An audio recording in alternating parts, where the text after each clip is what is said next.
relevant to the lawsuit. It's the public policy of this state that public agencies exist to aid in the conduct of the people's business. The people of this state do not yield their sovereignty to the agencies which serve them. And there's a statement of our relationship to the government. If you're sovereign, you have your sovereignty, you do not yield it to the government. Okay? Is that clear? Is that clear back there? Is that... I think that's playing tit-tat-toe, I'm not sure. How did you know?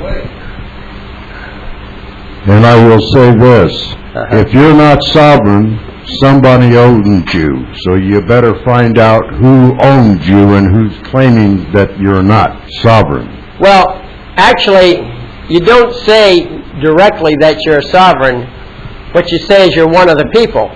In one paragraph, you say you're one of the people of the state. In another paragraph, you say the people do not yield their sovereignty. Okay? Now, you'll notice something interesting here. In this paragraph, where it says it is the public policy, etc., the last line of that paragraph says California Government Code Section 11120. The thing to notice is that the wording comes from the code, but the authority comes from you. Okay? You are decreeing this code to be the law in this case. There was somebody who was asked one time, he had this done in his case. He was standing in front of the judge, and the judge said, you know, you claim that you're exempt from the codes, and yet you include the codes in your papers. How come? Well, he couldn't answer that question, so he had his $70,000 of bail revoked, and they put him in jail. They subjected him to it. Well, he wasn't that bright, okay, so that's how he ended up there. But the thing is that that's the answer is that it is only law because I, in my sovereign capacity, have decreed it. And the people, when in sovereign capacity, the people decree the law. That's the essence of sovereignty, and we have a case to show that it's so. And so, in accordance with expectations, a sovereign is expected to decree the law, and I have done so right here. And I have made the wording exactly like this source that you have taken an oath to uphold. So that would be the proper answer to that. Yes? If I suffer a moment of brain deadness, can I just answer him, sir, I believe my paperwork speaks for itself? Well, that's not a moment of brain deadness. That's a proper answer. Let's go back to the website. Go to Procedure. And under Procedure, what do you do when in front of a judge? When you are a plaintiff and one of the people of the United States or a state in a court of record, the judge has no power to make a decision unless you grant it to him. The tribunal, which is you or a jury, is independent of the magistrate, and all judges in California are magistrates. When in court, there's no need to argue your case. All of your arguments should have been made in the preceding paperwork. See, that goes along with, that you put everything into that original complaint. Nothing to talk about. Okay? It's all there. The only reason for a court hearing is to give the court an opportunity to ask questions of the litigants to clarify any points. Alright? Who's the court? Yeah, you and your lawsuit make the court. So you're in court, you're in front of the judge. This judge, now remember, you have to be the plaintiff. You can't be the defendant. You have to be the plaintiff. So you're in court, trying to get your case moving through the system, and the judge asks you questions. Well, for the sake of putting on a good show in my court, I go ahead and answer some questions. But I have a special way of answering, and so, which we will get to in a moment. But the thing is that whenever you make a motion to a court, and the other person answers, everything you had to say about the subject should be right there in the paper. Somebody makes a motion, A makes a motion, B answers the motion, A replies to the answer. It's just 3 papers. It's always 3 papers. The original motion, the answer to the motion, and then the reply to the answer. And so, when you do that, Everything that can be said should have been said in those papers. When you go to a hearing, the only purpose of a hearing, any hearing in court, is to give a court, or in other words, the judge, a chance to clarify a point that he didn't understand. You're there in front of him so he can examine you. If you don't even show up for the hearing, then he'll go with his understanding. Okay? But you've already made your appearance when you filed your papers. So, you don't add anything. Now, a lot of times attorneys will go in and wing it, and they'll add information to it, and the judges do listen to them, partly out of courtesy, partly out of they don't like people representing themselves, and so the judge uses that moment to provide the judge an excuse to not grant you your motion, if that's what it is. But basically, you are in that court only to assist the court in understanding what you have already said. Okay? Now, if you said it clearly enough so that even a dumb ox could understand it, then you don't necessarily have to answer the judge. But here's what you do. Notice this. The only reason for a court hearing is to give the court an opportunity to ask questions of the litigants to clarify any points. Anything you say in court is considered a novation to your papers on file. Your verbal actions override your previous papers. Novation means a new change to whatever you had before. You don't want a novation on your paperwork. So the best way to avoid a novation is don't talk about it.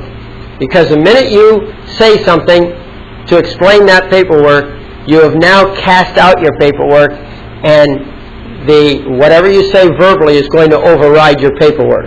The judge will take that as your new meaning. And as you know, spoken words somehow magically get misinterpreted or forgotten or whatever. So here's some suggestions for how to conduct a court procedure. First of all, do not verbally discuss anything in court. The judges and attorneys in court are word masters. They are much more practiced at word interpretation and manipulation than you. Anything you say will be held against you and will provide opportunities to nullify your paperwork. The best thing is not to discuss anything. Why? You've discussed it already in your paperwork. That's what, one of your papers is called a brief. Another name for a brief is points and authorities. That's where you do your discussion, in the points and authorities in the brief. Okay? Okay. So, when the judge asks you anything about your papers or points, you should only say, I have nothing to say. It's all in my filed papers, Your Honor. That forces the judge to consider your papers rather than what you may say in the hearing. Or even if he didn't read your papers, he can't say you said otherwise. You have not overridden your papers. You say it's all in the paperwork. The paperwork speaks for itself. It speaks for me. Okay, so that's the first thing. Don't discuss anything in court. The discussions have already been made in your paperwork right up front.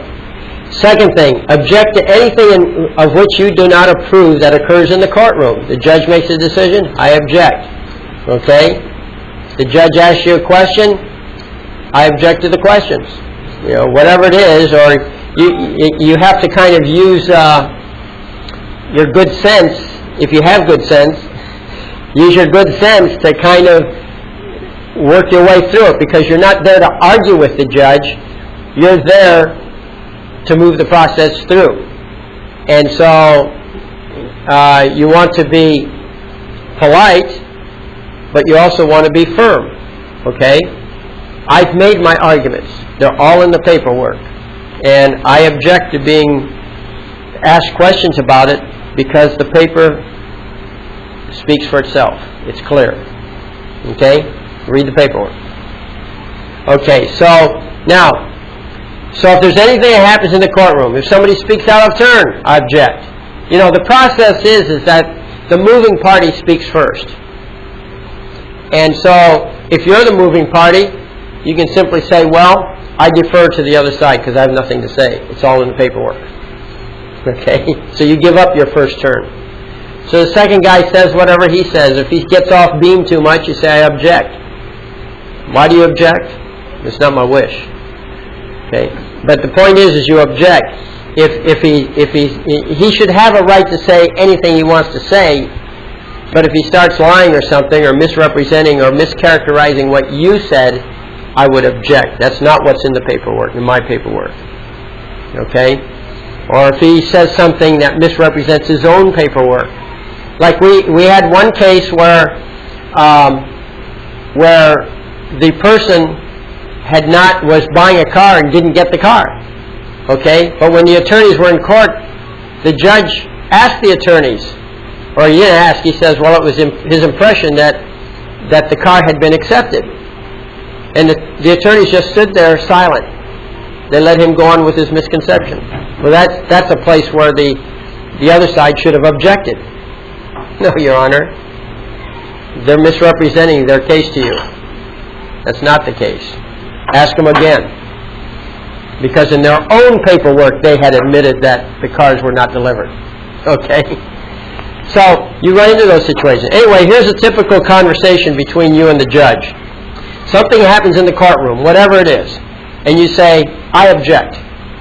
Why do you object? Well, it's not my wish. Okay, you're the plaintiff, see? Your wish is his command. That's how it works. Okay? Judge says, if that's the best you can do, you're overruled. You say, well, for the record, I do object. He says, your objection is noted. You move on. So you get, it should be part of the record. Now, it isn't always part of the record, so you have to sometimes make it part of the record by filing papers. But basically, you just move on. Any hearing I've ever had for myself has never lasted more than 5 minutes. Maybe less. Because that's all I do. I'm not there to talk.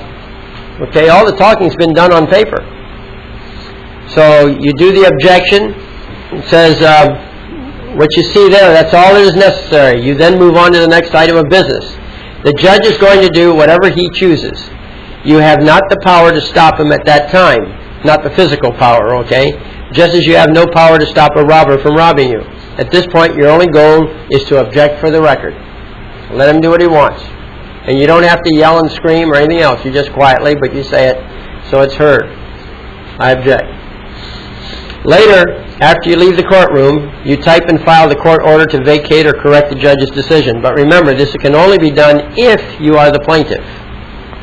Can't do this if you're a defendant. One of the people of the jurisdiction in a court of record is what you have to be. And you have not given anyone, including the judge, any permission to do anything in your case. It's very important that you be the plaintiff because a court is defined as the person and suit of the sovereign. So, as long as you're the plaintiff. Now, if you're the defendant, you do a counterclaim. That makes you the counter-plaintiff, and they are the counter-defendant. And you specifically challenge jurisdiction. You can have other things in there too, but the primary thing is challenging the jurisdiction. When you challenge the jurisdiction, everything must stop in their case, and they have to prove their jurisdiction. Failure to do that, well, they're breaking the rules. They're committing a fraud upon the court if they move on without proving their jurisdiction. Okay. If you're a defendant who is the petitioner in a habeas corpus or a plaintiff in a counterclaim, you should repeat to the other court your demand to be released. You're challenging jurisdiction. Because they asserted jurisdiction, you should from time to time remind them of your demand to be immediately released from their custody. They may not do it, but what you're doing is preserving your rights. And you can come back at them later if they continue to break the rules. So right there, that's all there is to a court proceeding. You don't say anything, really. It's all in the paperwork. The only problem that we're really having is getting transcripts. And one of the things we find out about transcribers is they will edit them to protect judges and other criminal activities from being sued. And I mean, the last transcripts we asked for were supposed to be ready October the 5th. Well, we're about a month late, and even though they called and said they were ready, and the parties went down to pick them up, oh, they're not ready. How about that? You got to pay for them, and the accused is supposed to be able to get transcripts and all this information when you're the defendant in their zoo. They're supposed to provide all that stuff for you. Well, you can't even get an accurate record. Well, the thing is that these guys, when they act the way they do, it's impossible for them to have a clean record. You know, you can always find something to hang them on. So it's nice to have the worst that you heard, but frankly, there's stuff in there, in this particular record we're talking about, we already have it in the transcript. Even though the transcript might have been cleaned up a little bit, we already have it where the judge said to the person, you're in my jurisdiction whether you like it or not. And then there's another one that says, there's no need for you to object anymore. It won't do you any good. You know, I mean, that's enough to hang the judges right there. So, Barratry? No. Well, Barratry, first of all, Barratry excludes the attorneys. But Barratry basically means that you're stirring up the pot unnecessarily. And that applies to the litigants, not to the attorneys that represent the litigants. Okay? However, that does not mean we've eliminated sanctions. Attorneys can be sanctioned for their own Barratry, even though it doesn't go under the name of Barratry. Well, if you make the rules of the court, why can you not make a rule that you can bring in a certified public recorder?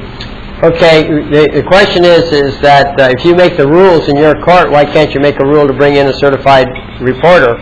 Well, first of all, you can bring in a certified reporter even under their rules. That's no problem. Oh, they won't let you? Okay, well then bring it in under your own. That's fine. Then do it. Okay? And if they refuse to, you can find them in contempt of court, because what business does the judge have making a decision in your court? Okay? He's interfering with the authority of your court. Remember that contempt of court means that the court is taking an action here to prevent or actually to enforce the dignity of the court and the authority of the court. Those are the two key issues for contempt: dignity and authority. So if the court is ordering that this person be in, but remember, that's your court. Now, if they have a hearing in their court, they're entitled to run their court the way they want. But I assure you that in every court, if you look closely at the record, you're going to see they screw up too. Oh. And they're arrogant, and their biggest screw-ups, well, I mean, it happens all the time. So you won't have any trouble getting information. They may erase the best of it when you get a transcript, but even if you don't get the best, you get enough to put them in trouble if you really do your work. Dignity and authority. Okay, so yeah. Comment on it. One of the things you can do is tell the recorder that you need that the next morning because you have other obligations to meet. Well, you can do that. I know there was.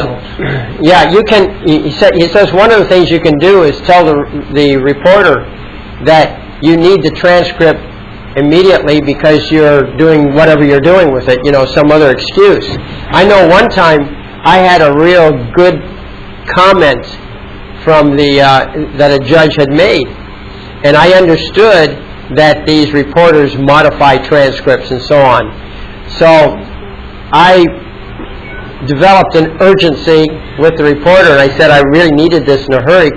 And I said, but there were a couple of points that I wasn't sure of, and I didn't need the whole transcript, so maybe I could get together with you. So I met with her at noon, and she went through the transcript, and I said, yeah, that's it. And now I said, there's another one in there somewhere. And she read through, and yeah, that's it. And what I did is I bracketed what I really wanted. Okay? I said, just give me the transcript from here to there, and that'll be fine. Oh, okay. So but she thought I was interested in these 2 points, but she gave me the continuous transcript, which amounted to about 3 pages, 2 or 3 pages, okay? Real short and easy for her. So that's a way of doing it. If you know there's something in there, and you just ask for the before and the after, and it worked. Was that in America?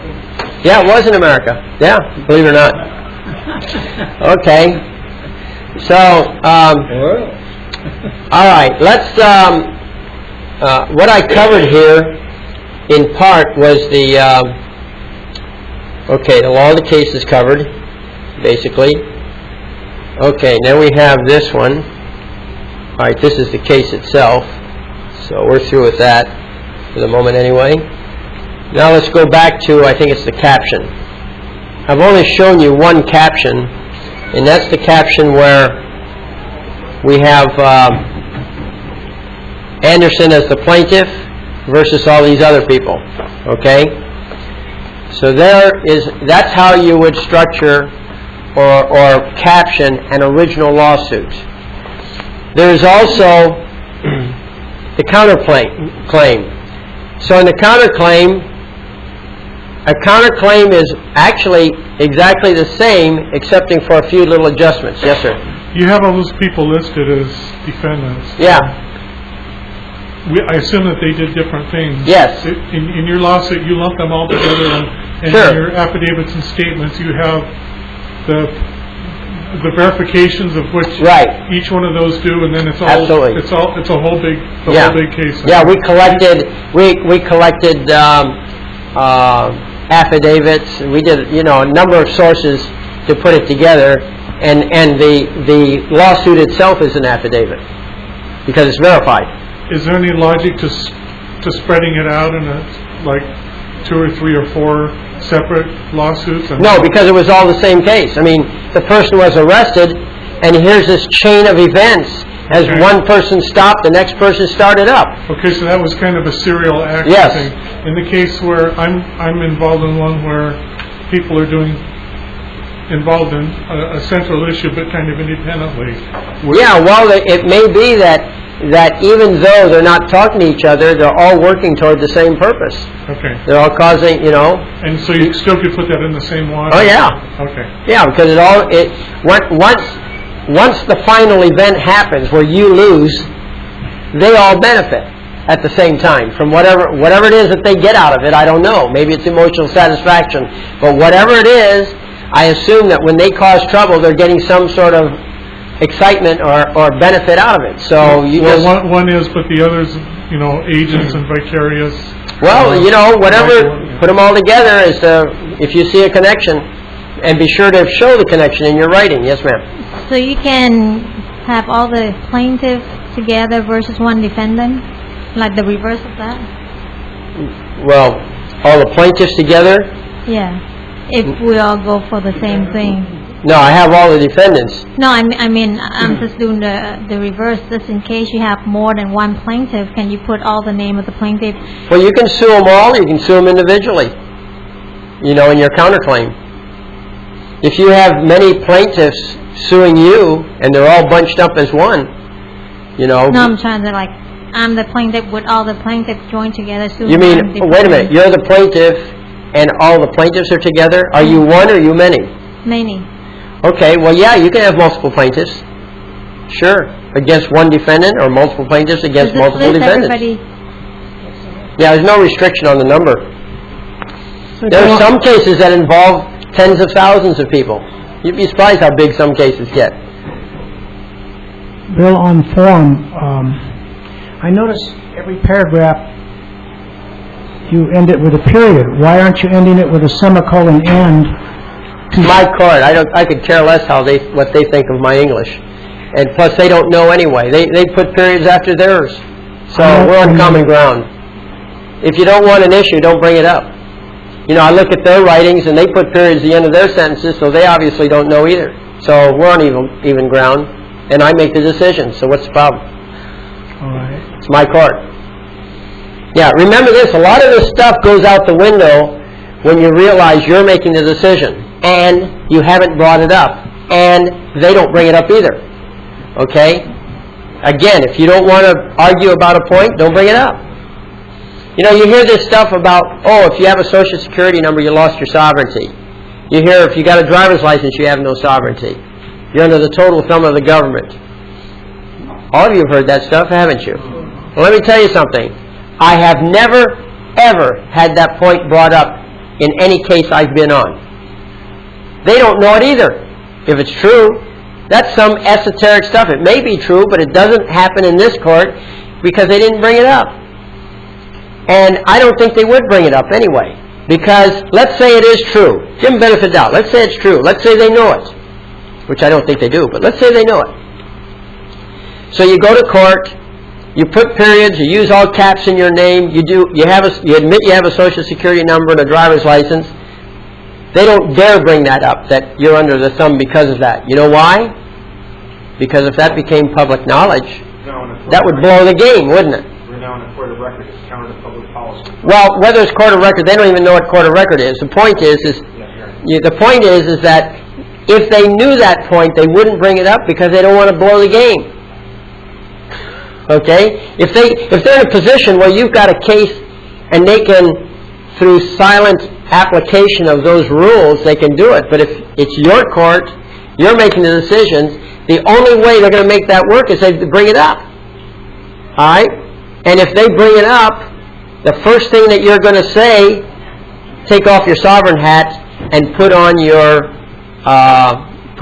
plaintiff's hat. Okay?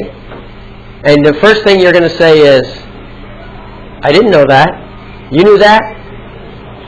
At the time I signed the contract for the Social Security number, you knew that I was subjected to that? I didn't know that. But you knew it, didn't you? Yeah. And you knew if I knew it, I wouldn't go into the contract, didn't you? Well, yeah. Okay, well that's fraud. So your contract's no good anyway. Next. Okay? Yeah, next point. We'll go through the same conversation with the period at the end of the sentence and so on. Alright? So, yes sir. In the case of Marcel Mathot in federal court on taxes, under discovery, they came out with a full page of all those things that they claimed gave them jurisdiction. Sure. However, if I'm doing a counterclaim and I don't do discovery, and I let it stay under the table, and I'm making the judgment, where does that leave them? So I don't worry about those factors. I mean, if they don't bring it up, it means nothing in the court. If they do bring it up, it's obviously fraud that they've committed in the past. Either way, they lose. Yes, ma'am. I don't know if this makes sense, but I want to ask.